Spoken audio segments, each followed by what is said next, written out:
Hello, everyone. Welcome to Celsius 233, your go-to place for fiction book summaries. Today, we will get lost in the pages of the Thames Valley Catastrophe by Grant Allen. The Thames Valley Catastrophe, a short work by Grant Allen, delves into the sudden eruption of a volcanic fissure in England's Thames Valley, ultimately causing the destruction of London. Published in 1897, this early work of speculative fiction is notable for its first-person narrative, which captures the protagonist's chaotic escape and the seismic devastation of a serene, civilized landscape. The story is both a dramatic personal account and a larger social critique of British complacency in the face of nature's unpredictable power. Plot summary. On a clear August morning, the tranquility of the Thames Valley is shattered by an unimaginable disaster. The events unfold against the familiar landscapes of London and its serene surrounding towns. Amidst a picturesque English countryside, a devastating geological event rips open the earth and turns the calm river valley into a fiery inferno. In the pleasant village of Cookham, a government official has come to spend his holiday, seeking a break from his duties in London. That evening, he encounters George W. Ward, a geologist from America who shares tales of monumental natural phenomena in the western United States. Ward speaks of fissure eruptions, natural disasters so enormous that lava pours not just from a central volcano, but from a crack in the earth stretching miles.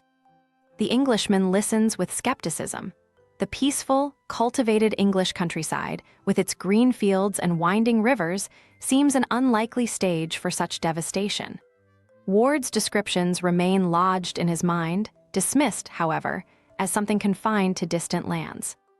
The following morning, a faint sound, distant and unfamiliar, hums through the air. It's barely noticeable at first, but something is amiss. Looking across the river from Cookham Bridge, the official hears an agonized cry, a man on the towpath running in terror, screaming with wild, incomprehensible fear.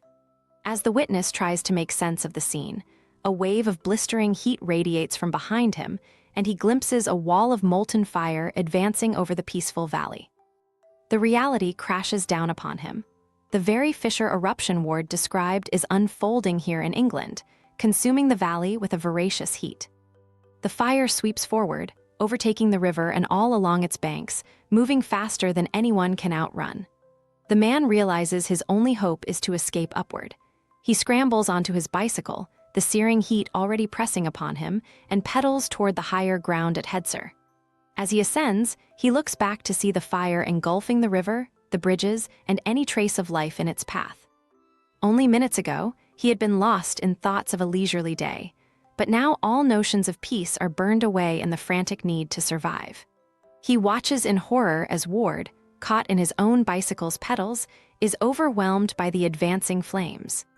Pushing further up the hillside, the witness surveys the destruction sweeping through the valley. White-hot lava continues to pour from an unseen source up the river, cascading into the Thames and flooding outward. Majestic countryside views are blotted out by columns of smoke and clouds of ash. The fire flows through every crevice and fills each village along the way, mercilessly swallowing homes, trees, and fields.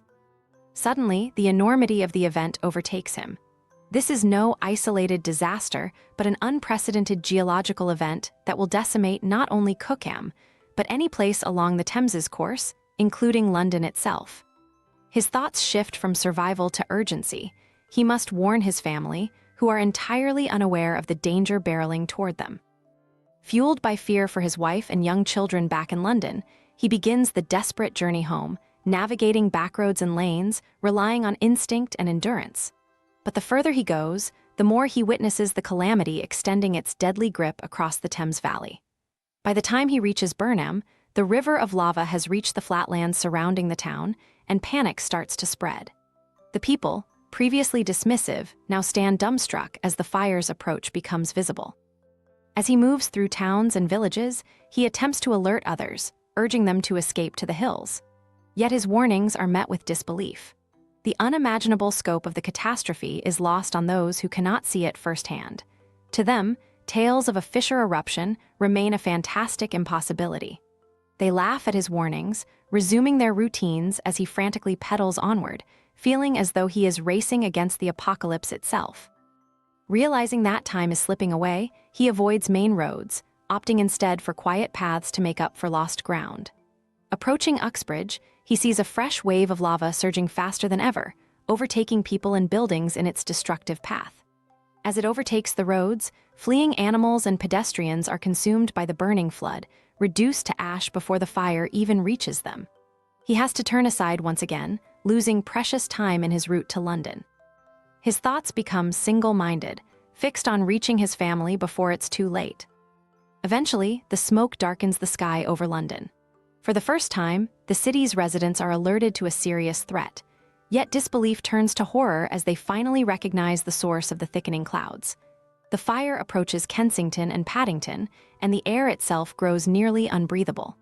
At last, he reaches the edge of London, only to realize he cannot enter. The roads have become choked with frightened crowds, and the smothering heat forces him back. Despair engulfs him. His family may already be lost to the unstoppable advance of the fire. Suddenly, he remembers that his father's birthday might have brought his wife and children to Hampstead, possibly sparing them from the burning path. Holding on to this sliver of hope, he heads toward the hill where his father resides, navigating through roads crowded with desperate, fleeing people. He urges his exhausted body onward, even as his vision fades from dehydration and weariness. At the familiar garden gate, he halts, too fearful to open it, his dread nearly paralyzing him. Inside, the soft voices of his children meet his ears, and with a surge of relief, he stumbles through the door. His wife and children are safe. They had come to visit his father, sparing them from the devastation that now envelops much of London. With no time to spare, he hurries them into a waiting carriage, paying the driver to take them as far as possible from the city. That night, they find shelter in a farmhouse far from the fire, watching as Hampstead itself glows orange against the sky from the reflection of the inferno that was once London. The next morning, the world awakens to the enormity of the disaster. London has been utterly destroyed, replaced by a solid, black landscape of basalt. The enormity of the loss leaves a lasting imprint on all survivors, and while many turn to mourning, some react with strange indifference, unable to process such vast tragedy. The once bustling metropolis, known for its resilience and enduring spirit, has vanished, leaving behind only the memories of a world engulfed by the power of nature in a single day. That's it for today, but if you're looking for more great reads, dive into other books by Grant Allen. Details are in the description or on Celsius 233.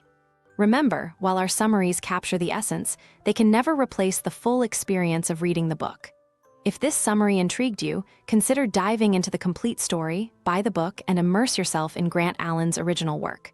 Bye-bye, take care, have fun.